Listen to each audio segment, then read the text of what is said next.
माझी અહીં बैठल रानी कौसल्या राजा से या राजा कर हो राजा दुआरे पर बगिया होला गवाता मौर हम देखती मौर हम देखती बोलिया त बोललू ये रानी बोलही ना जानलू हो रानी कही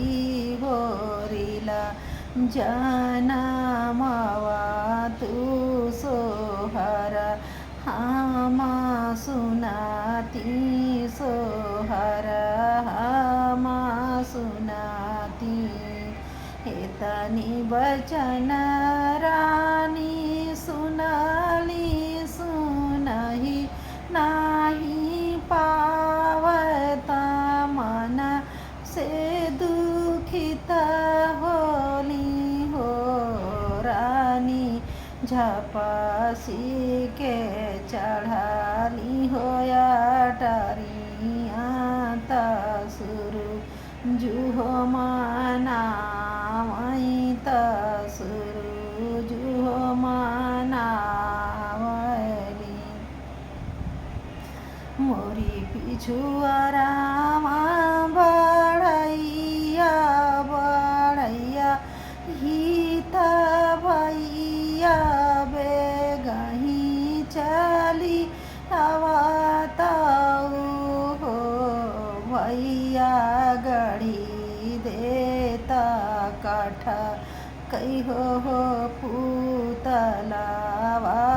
पिया जी तनवा मार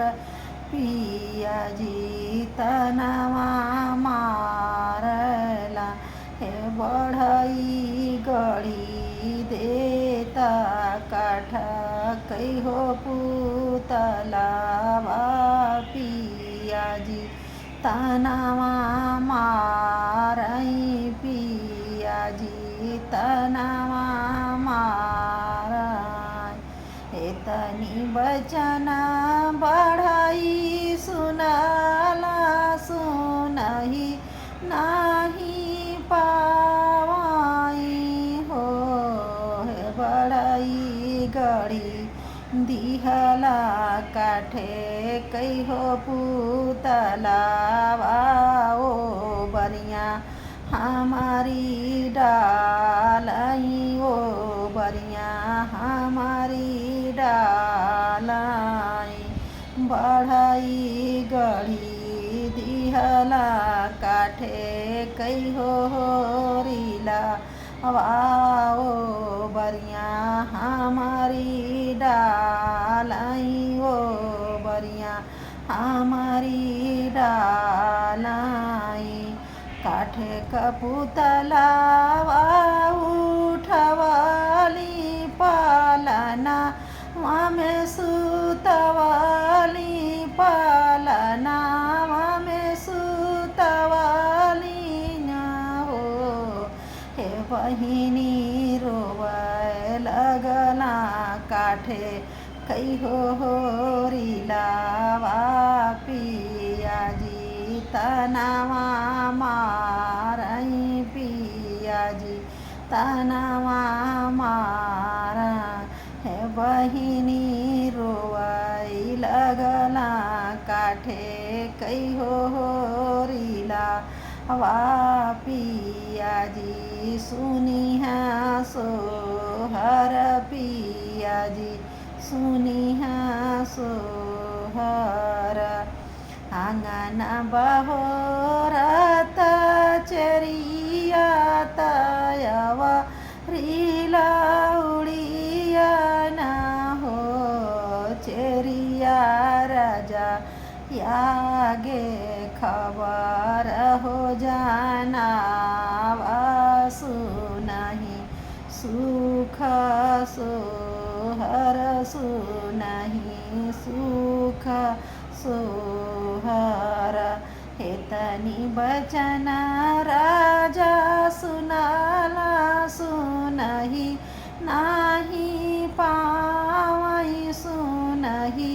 नाही पावल हो राजा झपटी के बैठै हो बरिया तरानी के हो मनावई तरानी के हो मनावई बोलिया त बोलला ए राजा बोलही ना जानला हो राजा हमा हाई नाने कहो बजनिया हो रिलवा कहवा पई भई हो रिलवा कहवा पई भई हे राजा हम तहाई नाने कहो बजनी या ललना कैसे पई भई ललना कैसे पई भई।